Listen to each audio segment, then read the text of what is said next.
territory. And then at the end, Paul's going to monitor, and if you've got questions, then I'll take some time to answer those. So this is just my legal disclaimer that says we don't provide legal advice. We're not lawyers at the Center of Excellence. It's really just for information only, and we're always going to recommend that you seek legal advice in these kinds of situations. So what is matrimonial real property right off the bat? Well, generally it's land held by one or both spouses or common law partners, and it's used by the family, and it can include things like houses, sheds, any other structures, and sometimes actually some commercial structures may form part of that as well. Securely attached to the land. Personal property, on the other hand, is everything else, okay? It's your furniture, your car, money you might have in the bank, four-wheelers, those sorts of things. And the reason why we need to distinguish between them is because jurisdiction for matrimonial real property on reserves is federal, and personal property is governed by the provincial legislation. And the reason for that is because under the Constitution Act of 1867, Parliament, so the federal Parliament, was granted powers under Section 9124, so legislative authority for Indians and lands reserved for Indians. They also coincidentally have marriage and divorce under 9126. But the provincial legislatures, they were granted authority over property and civil rights in the province. That's Section 9213 of the Constitution, and it includes things related to family law. So in 1986, there was a Supreme Court of Canada ruling, Derrickson versus Derrickson. They were a couple out of West Bank. And what the courts found was that because of that constitutional division of powers, you couldn't use provincial or territorial family law when you're dealing with matrimonial real property on reserve. Again, because real property on reserve is specifically within the legislative authority of the federal Parliament. The Indian Act doesn't say anything about matrimonial real property. So what happened was they really kind of identified that many of the legal protections and rights that are available to other Canadians residing off reserve were not available to individuals who are living on reserves. And this is generally what we identify as a legislative gap. So in terms of addressing the legislative gap, they incorporated into the federal Aboriginal self-government policy guidelines to make sure that any of the self-government agreements included provisions for on-reserve matrimonial real property interests or rights. Similarly, the First Nation Land Management Act, signatory First Nations who developed land codes to manage their own reserve lands, there was at that point a 12-month provision from the date that a land code became to take effect to make sure that they had rules and procedures to deal with matrimonial real property. But even with all of that happening, First Nations, the number of First Nations who developed laws or measures to deal with it was pretty small. So there were very few protections for spouses or common law partners who lived on reserve when there was a relationship breakdown or on the death of one of the spouses. So in order to fill that gap, the Family Homes on Reserves and Matrimonial Interests or Rights Act was enacted to make sure that people living on reserve have similar, right? Our land is different, but we can have similar protections and rights as other Canadians when it comes to the family home and to any division of interests or rights. So the legislation has two main parts. The first is covered in sections 7 through 11, and those are the lawmaking provisions. So they really prescribe the manner by which a First Nation can enact its own matrimonial real property law, and those rules would then replace the provisional federal rules. We're going to talk about those lawmaking provisions in a little bit more detail later as we go along. The second part of the legislation are the provisional federal rules. And what they are is a fairly comprehensive set of rules that allow couples and spouses and common law partners to identify what they might be entitled to in the meanwhile. So kind of pending the enactment of a matrimonial real property law by the First Nation. So if we look at this graphic, everything within the circle really represents the kinds of issues that you're going to be dealing with if your relationship breaks down, and in some instances when your spouse passes. So if you look at everything that's in the blue area, those are those things related to personal property that are within the jurisdiction of the province. So things like child support, custody, who gets what money in the bank, who takes the car, who gets various debts, the furniture, all of those things, those personal property issues, they're already within the jurisdiction of the province in which you reside. So the Ontario Family Law Act or the family law legislation in your province. So, so if we look at the little red area, that little pie is really all that FIRMERA deals with, or your MRP law would deal with. It's the land, the family home, and any other structures that you might hold on reserve. So FIRMERA provides the PFRs, the Provisional Federal Rules, to address those issues, or a First Nation either enacts its own matrimonial real property law under FIRMERA, or if you're a signatory, under your land code, okay? So those are the options for dealing with matrimonial real property, either the Provisional Rules or your land code or your MRP law enacted under one of those pieces of legislation.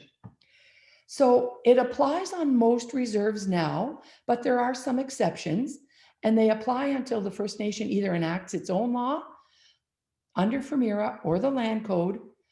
And if we look at this graphic, it's helpful in understanding whether FIRMERA applies on your First Nation or not. So in order to understand that, we created this graphic because it is somewhat complicated. So the first question is, has the First Nation brought into force its own matrimonial real property law, either under FIRMERA or under land code? If the answer to that is yes, then the First Nations MRP law applies to matters dealing with real property on reserve from its coming into force date. But it's also important to realize that if you enact your law today, as an example, there may be a period from the coming into force of the Provisional Federal Rules where those will apply, okay? So if they begin to apply in your community on December 16th of 2014, you enact today, then the Provisional Rules apply to any separations or estate matters between that date and the coming into force date of your law. And then once your law is in force, those rules will be given judicial notice for any relationship breakdowns that happen moving forward past the date where your law was enacted. Now, if the answer to that is no, and you do not have your own matrimonial real property law in place yet, then there are some other questions. Are you administering your lands under the Indian Act? If you are, then the Provisional Federal Rules began to apply to you on December the 16th of 2014. But if you're a signatory to the First Nation Land Management Act, then there are a couple of other questions. If you had your land code in place before December 16th, 2014, then the Provisional Federal Rules do not apply. You are exempt from the application of the legislation. However, if you did not have your land code enforced by that date, then the next question is, were you on the schedule on June the 19th of 2013? Because if you were, those First Nations on the schedule on that date were granted a 3-year extension before the Provisional Rules began to apply. So if you're one of those First Nations, then the Provisional Federal Rules began to apply to you June the 19th of 2016, again, until you enact your own law. If you were not on the schedule for the framework agreement on June the 19th of 2013, then, like most other First Nations, you are subject to the Provisional Federal Rules as of December the 16th, 2014. Okay? A little bit complicated, but I'm thinking this graphic will help you get there. So the Family Homes on Reserves and Matrimonial Interest or Rights Act, it provides spouses to common law partners during a relationship and after it ends. And it could end because of a divorce or a separation if you were a common law couple, or it may be because one of the spouses has died. And it deals with two major issues. The first is use, possession, and occupation of a family home. And the second is the division of value of any interest that you might hold in structures or land on reserve. So in order to understand its application, there's some really important definitions. So your family home is the structure where the spouses or common law partners habitually reside, or where they lived on the day on which they stopped living together or the death occurred. Okay, so if you by some chance have multiple properties, the family home is where you habitually reside as a couple. Then we have something else called matrimonial interests or rights, and that's everything else other than the family home. So you should take a look at Femira for the specific definition of that. But this graphic might, this graphic, is it going to work for me? This graphic will help you. So see there, the little house that's situated on lot 30. Well, that's where the couple habitually resided on the day of separation or death, right? So there's their family home. Everything else, including the land underneath that family home, the vacant lot that they own next door, as an example, if that were the case, or the piece of property that maybe they inherited from grandma or grandpa. Okay, so the family home is quite different than all of the other matrimonial interests or rights. And the reason why I wanted to specify that is because how those assets are divided are quite different. And we'll talk about that in the session on division.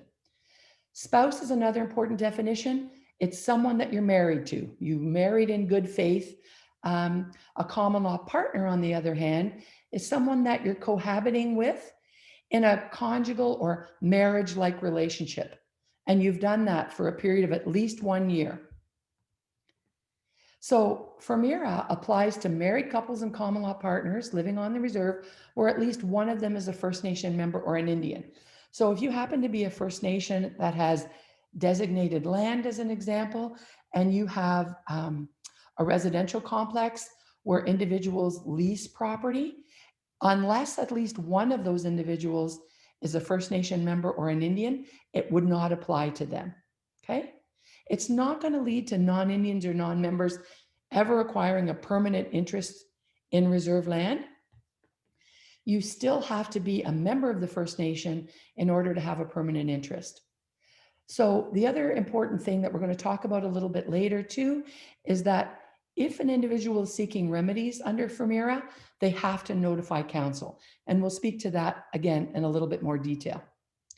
So the reason why I went into such detail in that first graphic about the application of the legislation is because the provisional federal rules can't be applied retroactively. So it only applies in situations where the relationship breaks down or the death of the spouse occurred on or after December 16th. Or June the 19th, 2016, if that was your coming into force date. So that's why it's important to know which date applies in your community. So the provisional rules, as we said, provide a set of interim rules that allow married spouses and common law partners to figure out what they're entitled to when their relationship breaks down or their spouse died. So we're going to take a look at the provisional federal rules at this point. But as we're going through that, if there is a provision that gives you pause to think or makes you feel a little uncomfortable, or you think, ooh, I'm not sure that would work in our community, then what I want you to do is ask yourself the next question, which is, could we fix this by enacting our own law? Okay, so section 13, I'm going to go through the provisions, the main provisions chronologically. So section 13 provides a right for each spouse or common law partner to occupy the family home during the conjugal relationship, whether or not that person is a First Nation member or an Indian. Okay, so back in the day, when there was a breakdown of a relationship, or even just an argument on a Sunday afternoon, The fallback position was always the member had the primary right to the family to occupy the family home. What this is saying is spouses and common law partners have equal right to occupation of the family home under this section. Section 14 provides another remedy for spouses or common law partners when their spouse or partner dies. So this allows the surviving spouse or common law partner the opportunity to remain in the family home for a minimum of 180 days. So it just gives the spouse who's left behind, the surviving spouse, the opportunity to figure out what they're going to do moving forward, how they're going to structure their life in the absence of their life partner. So it gives them some time to grieve and to plan their next steps. Section 15 provides a requirement for spousal consent. So in the event that a member was going to transfer or encumber the family home, there's a requirement for the spouse to actually consent to that. Okay, so if you were looking to register an instrument, whether or not your spouse is a member, there is a requirement for consent. This is just an example of some of the forms that are required. If you have a certificate of possession and you're looking to transfer or encumber that, and you register in the Indian Land Registry system, they will look somewhat different if you are registering in the First Nation Land Registry because you are a land code First Nation, but you're still subject to the provisional federal rules. This is a video that we have on our website. It's about 20 minutes long, and it just speaks to the forms that are required, why they're required, and actually gives a little bit of hints on how to complete those. So if you're interested, that can be found on our website. There's also a provision under the legislation for emergency protection orders where there's family violence, and it's intended to ensure immediate protection of a person at risk of harm or a property at risk of damage. Those are covered under section 16 to 19. I'm not going to speak a lot about them because there's a little bit of an issue. So FERMERA includes in its provisions a requirement for the Lieutenant Governor and Council to designate judges for the purposes of these emergency protection orders, and most provinces haven't. So without a designated judge, an emergency protection order under this legislation is not currently available. So just going back to that slide, they are available if you happen to be resident of the province of Prince Edward Island, New Brunswick, or Nova Scotia. And very soon they'll be available in Newfoundland as well. So even though there are other types of no contact orders, restraining orders, peace bonds, those sorts of things that can be ordered in criminal matters, emergency protection orders apply directly to the occupation and use of a family home. So if they were available, what it does is it provides a legal right for a victim of family violence to remain in that family home on the First Nation. So even though EPOs aren't available, a victim of family violence could still proceed with an application for exclusive occupation. That's under section 20 of the legislation. Also important to know, especially when we're talking about emergency situations, a judge under section 20 sub 2 can issue an interim order. So he can issue an interim order pending a determination of the full application. So those exclusive occupation orders that I just mentioned, they're covered in 20 and 21, and it allows for an applicant to be granted an order for temporary, always temporary exclusive occupation of the family home. Section 20 applies if the couple are separating. If, however, it's a surviving spouse that's looking for exclusive occupation of a home, they would then apply under section 21 instead. And what that EOO, exclusive occupation order, does is it enables the court to give short to long-term occupancy of the family home to the exclusion of the other spouse or common law partner. It could range from a set number of days to a longer period of time. As an example, it may be somebody that just needs, I want to go home anyway to be with my own family. I just need 6 months to find a new job, find a new house, those kinds of things. So it may be a short period of time, or it may be someone in your community who's lived there for the last 50 years. They're maybe from the First Nation next door to you. They've become a part of the fabric of your community. Their kids are there, their grandkids are there, their great-grandchildren are there. They may, in fact, want to stay for a much longer period of time, like until they pass or until they move into a long-term care facility. So it could be a short period of time to a much longer period of time. And when the court determines whether or not to grant an exclusive occupation order, these are the things that it's going to consider. What does the First Nation think? What's the collective interest of the First Nation? What are the best interests of any children that live in that family home? Were there any agreements, cohabitation agreements, marriage contracts? How long has the applicant habitually resided on the First Nation? What's their financial condition or medical condition that needs to be considered?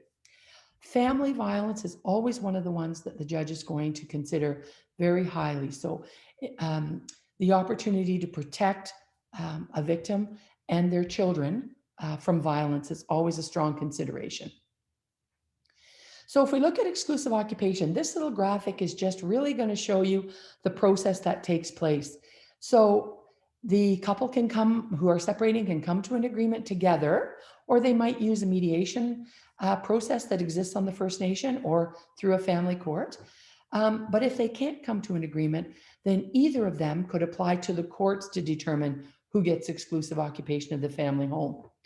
So when they do that, however, they must notify the other party, and they must notify the council of the First Nation. And the council then will determine what its position is going to be. And then everyone has an opportunity to make representation to the court about what they believe should the decision should be. The justice in this case is going to take all of that information, and he or she will make an order. And once they've made an order determining who gets exclusive occupation, then that order is required to be provided by the applicant to both the Minister of Indigenous Services and to the First Nation. Similarly, on the death of a spouse or common law partner, so in this instance, an individual would be looking to apply under Section 21, it's very, very similar, except for the automatic 180 days, right? So that's automatic. There's no requirement to apply for that 180 days. It's written into the legislation that a surviving spouse has that period of time automatically to make some decisions about how they're going to move forward. And in this case, if it's possible, then the family may be able to resolve it amongst themselves. They might just say, hey, mom or dad, just keep doing what you're doing, pay the hydro, keep things up in good shape, and they can resolve it amongst themselves. However, sometimes we have blended families or estrangements. So if a family can't resolve it amongst themselves, they always have that fallback position, which is the opportunity to apply for exclusive occupation. They may also apply for division. We'll talk about that in a couple of slides. But again, always the requirement to notify the other parties. And because in this situation, it's an estate, they may also be a requirement to notify any heirs or beneficiaries under a will. They have to notify the council. The council is going to determine what it thinks is best for the collective First Nation. And then again, telling the court. The court's going to consider it all, make its decision, and then the applicant who's granted an order has to give it to the First Nation and a copy to the Minister of Indigenous Services. So Section 28 deals with the division of value, how assets are going to be shared amongst spouses and common law partners. So some of you, I can appreciate, have rental units, band housing, those sorts of things. So if a family home is a rental unit that's owned by the band or someone else in your community, division's probably not applicable. But the occupancy provisions contained in the legislation still are, okay? So the reason for the division section is to make sure that a couple's matrimonial interests or rights to the family home and other structures on the reserve are shared fairly. Not necessarily equally, but fairly, and I'll explain that in a little bit. Because if both spouses are members, then the value of the land may also be considered for the purposes of division. Okay? So important to understand the types of interests or rights that you hold in your community. Spouses or common law partners might hold land by certificate of possession. They might hold land by certificate of occupation. There might be a lease. There might be an interest granted under a land code, or there might be a custom allotment, which it's important to understand are not recognized as legal land holdings under the Indian Act. Houses, family homes, may have been built by an individual's own funds, by a band guaranteed loan, by a rent to own agreement. So understanding the interest or right that's been granted by the First Nation is going to help you to understand the potential for division, and is going to be able to help you help your members understand what rights might be available to them. So if we look at this graphic, this is just a $100,000 house on a $20,000 certificate of possession. So we're determining that the land is worth about $20,000. So again, a couple can always come to an agreement. There's no requirement to go to court. If you can resolve this amongst yourselves or with the help and support of the First Nation and maybe a mediation process that they offer, that's always the best way. I don't think I'm speaking out of turn when I suggest that courts don't always understand us as First Nations people. So to the degree that we can, I think it's always better if we can try and sort these out amongst ourselves. But I also recognize that sometimes we can't when someone's feeling hurt or betrayed or violence has been a component of the relationship. So if you can't come to an agreement, you can apply for division through the courts. You again, all of the same notification requirements. The council and everyone else gets to say what they believe is a fair decision, and the court's going to make its order. And again, the successful applicant who's received an order for division is required to give a copy to the First Nation and to the minister. So let's look at this house then. So we have that $100,000 house on that $20,000 piece of land.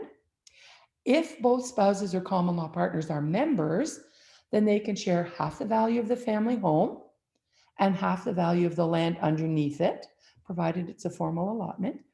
So the possible division in that instance is $60,000. On the other hand, however, if one is a member and one is a non-member, they can always share the value of the family home, so that $50,000, but a non-member can't share in the value of the land. The land is there for the use and benefit of the members of that nation, so there's no opportunity for sharing that value if you're a non-member. So where an individual has multiple land holdings, you'll recognize this, this little survey from previous slides. The family home is always divisible unless there's a legally binding domestic agreement, right? Or of course, if it's a band house, you can't have half of something you don't own. So when we talk about the family home being divisible, we assume that there is some equity that the individuals have contributed to the value of that house. So the family home, unless you have a legally binding domestic agreement, is divisible. But these other pieces, lot 29, lot 28, those things are divided based on a number of issues.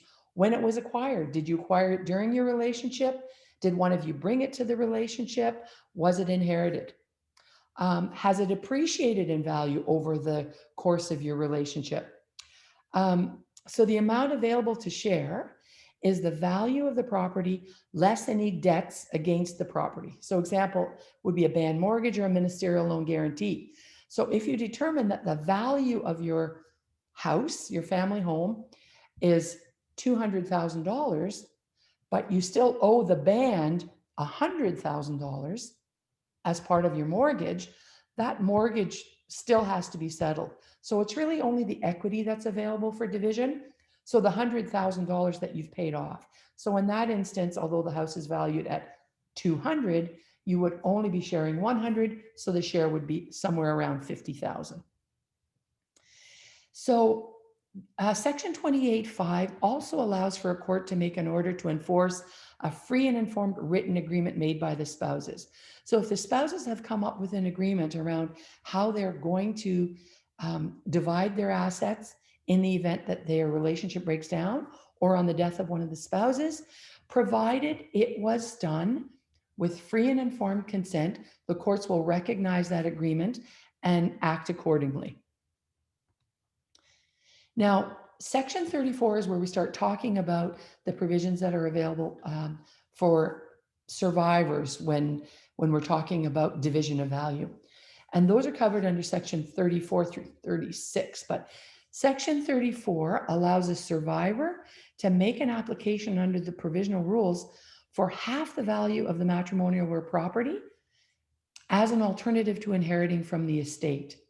Okay, so if some individual leaves a will that says, I leave everything to my brother George, well, that individual spouse clearly would not be happy with the provisions of the will because it doesn't adequately address his or her interest in the matrimonial real property. So they might choose instead to make an application to the courts to determine what their share of the matrimonial real property is. So in this instance, we've got a member who died with a will leaving the house to his oldest child. The family again can resolve it. Maybe the son says, just stay, mom, just keep doing what you're doing, or dad. But if they can't resolve that issue, the survivor has the option to apply for exclusive occupation for a further period of time, remember, because they had that 180 days. And they can also, if they choose to, apply for division if that's applicable. Now, it doesn't prevent the transfer of the property to the heir. Oops, pardon me. But if an exclusive occupation order were granted, as an example, then the heir's use and enjoyment of the property is delayed until that order expires. So the transfer could be, the certificate of possession could be transferred to the name of the heir. However, his or her use and enjoyment would be delayed if the surviving spouse got an exclusive occupation order for a fixed period of time. An order for division is also a complicated situation because if the surviving spouse is granted an order under Section 34, then that is potentially a debt against the estate. So the executor in that situation is going to have to figure out, how is the estate going to satisfy that order? Is there cash in order to provide the spouse with their share as determined by the court?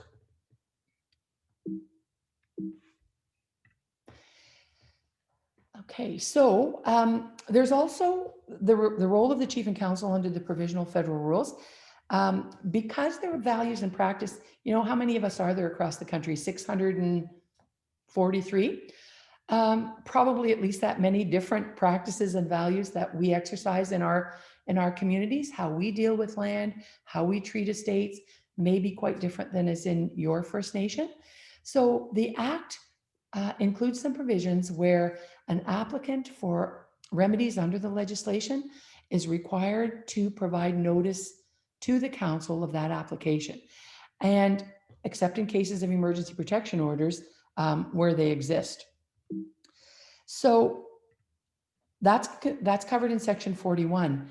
So an applicant for an order under this Act must without delay send a copy of the application to the council. The council then has an opportunity to inform the court that they wish to be heard, and the court must, before making its decision, allow the council to make representation with respect to cultural, social, and legal matters that they believe the court should consider in determining whether or not the order should be made. So that is the last slide that we're talking about with respect to the most significant points under the provisional federal rules. So we're now going to move into the provisions of the legislation that allow for the enactment of a First Nation law. So effective December 16th of 2013, a First Nation has the power to enact laws that relate to use, occupation, and possession of the family home, as well as a division of the value of any interests or rights. So you can do that on the breakdown of a relationship or on the death of a spouse. So those are the areas that you can cover in your matrimonial real property law. It's not prescriptive, however, so your laws can be designed to respect your particular needs, values, and customs. It's also important to appreciate that the content and the acceptability of any law that you make with respect to matrimonial real property under FIRMERA is determined between the First Nation, the council, and its members. So nobody at INAC is going to look at your law and say, oh, I don't like that clause, and we don't like the way that's worded, and we don't like that definition. They cannot disallow, alter, or cancel your law.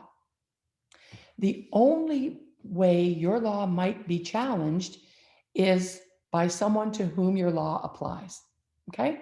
So when INAC gets your law, because you are required to provide them with a copy once it's enacted, what they're going to look at is, was it enacted in accordance with the provisions of the legislation? So did every member of the First Nation, 18 years and over, resident or non-resident, have the opportunity to vote? Was sufficient notice given to them around when, where, and how they could exercise their right to vote? Okay, those are the things that the First Nation is, or that the Department of Indian Affairs is going to look at. Did you enact in accordance with this, either FIRMERA, or if you're a signatory, did you enact in accordance with your own law? Where are we? So the proposed law that you enact to replace the provisional federal rules will be approved if at least 25% of your eligible voters participated in the vote, and a majority of those who participated in the vote said yes. Okay, they voted to approve it. So as an example, just looking at math, if you had 1,000 eligible voters on your voters list, then at least 250 of them would have to participate in the vote to enact your law. And a majority of those, so if you just squeak by with 250, then at least 126, so 50% plus one, would then have to vote in favor in order for your legislation to be enacted. It's a two-stage process. So if you don't meet the threshold, if, as an example, only 200 people showed up, you haven't met the 25%, really then the yeses and the nos are inconsequential at that point in time. What may be important, though, in terms of determining the degree of support is, if of those 250 or 200 who voted, 195 of them said yes, then clearly you know that you have some support in your community, and that will help you to determine what your next steps might be. Maybe you need to consider having another vote, maybe some additional engagement sessions. So they'll be able, doing a review of the results will help you to determine what your next steps would be. So if you're enacting in accordance with the provisions in your land code, however, previous to December 2018, the framework agreement required that a First Nation operating under the land code develop rules. That was the 12-month rule, right? On the breakdown of marriage, to the use, occupation, and possession of First Nation lands. Well, there was an amendment to the framework agreement that occurred in December of 2018. And there's new provisions in that amendment. So you can now expand on the current authority, the authority which said you can make laws on the breakdown of a relationship. That amendment now allows you to also include provisions for what might happen on the death of a spouse. The amendments also eliminated the 12-month rule because the provisional federal rules are in place, you may now choose to you may choose to enact, or you may choose to stay under the provisional federal rules. There's also a new provision in the amendment that requires the province or territories be notified when you're proposing to make an MRP law, okay? So the Attorney General for the province in which you reside or in which you have reserves is required to be notified under these new amendments. But as I said earlier, I am not an expert on the framework agreement. So if you have questions about the amendments or any of the lawmaking concerns around land code or the framework agreement, your LabRC advisor is your best resource. There's also some funding opportunities available through the Center of Excellence for Matrimonial Real Property. If your First Nation decides that they want to proceed with enacting MRP laws under FMIRA, if you're subject to the provisional rules and you need to raise awareness within your community, if you may have to do some building of operational capacity, file management systems, adding a page to your website as an example, you might be eligible to apply for some funding under a variety of categories that we have. This is a rather complicated little process chart, so I'm not going to speak to it too much, but you've got it and you can follow your way through it. So if you're enacting under FMIRA, because that is the mandate of the Center of Excellence, you are eligible for a wider range of funding options. If you're enacting under land code, but you are subject to the provisional federal rules, there are still some funding options that are available to you. But I've included Crystal Cummings' phone number and email contact. She's the individual in our community or in our organization who's responsible for assisting and managing with that funding pot. So she's great. Give her a call, email her. She'll help you to understand where you might fit on this chart and help you with proposal packages as well. So again, my legal disclaimer, not a lawyer, information only. We're always going to suggest that you have discussions with a lawyer who's well-versed in the application of this legislation, the Indian Act, the couple specific circumstances, a land code, and any laws enacted under that land code. So what are our next steps? We're here for you. If you've got any questions after today, you're welcome to call. If you, as a community or as a technician, need training on a specific element of the legislation, either individually as a group, let us know. We can do these sorts of meetings. If you've got a question regarding the PFRs that you can't answer, you're welcome to either call us, we're happy to help, or feel free to share our contact information with the individual who's asking you the question. Just let us know, we're happy to help. And I sleep with my cell phone, so I'm pretty much available. So there we are, right in under the wire, 45 minutes. This is something that usually takes us 2.5 days to go through. So you really got the Reader's Digest version.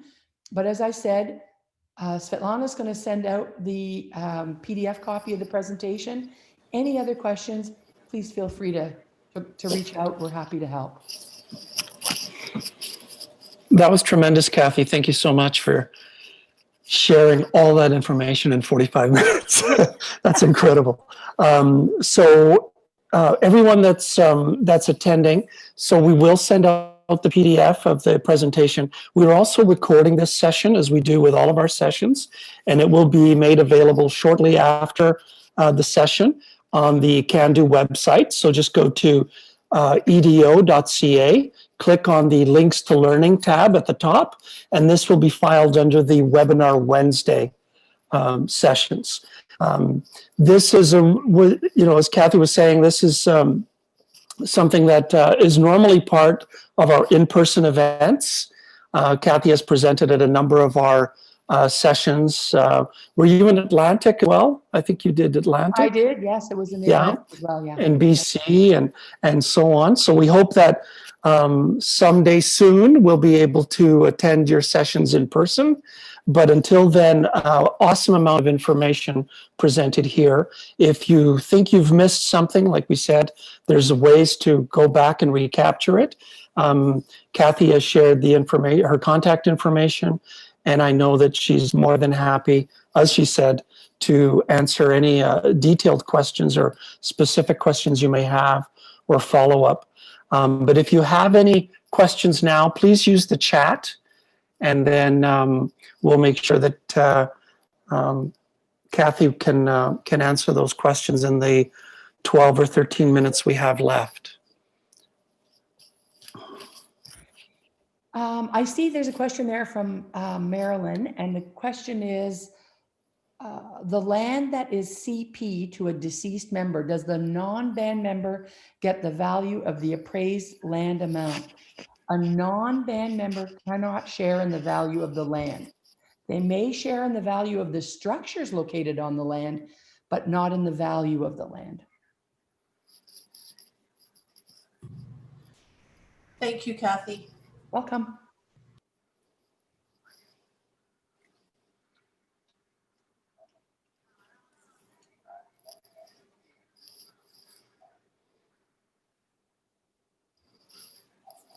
Any other questions for Kathy?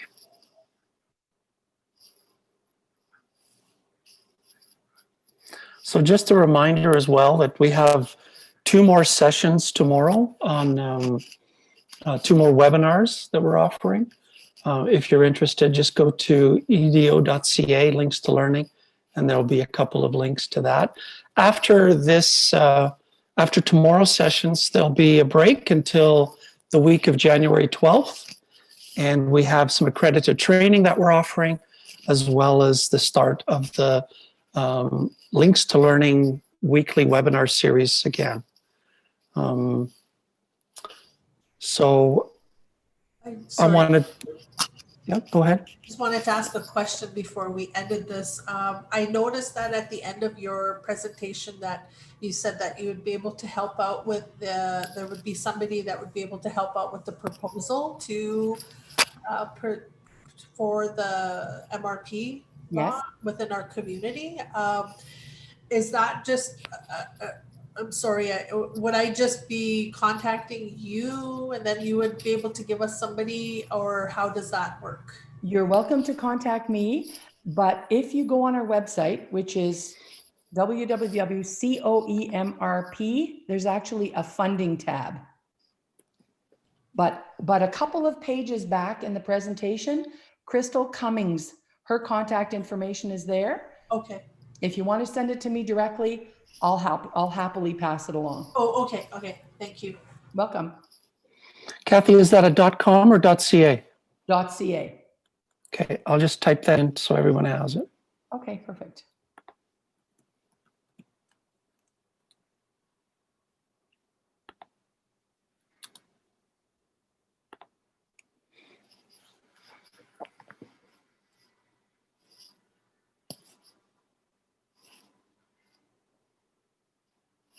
Okay, well, thank you so much, Kathy. Thank you, everyone, for joining us for this session.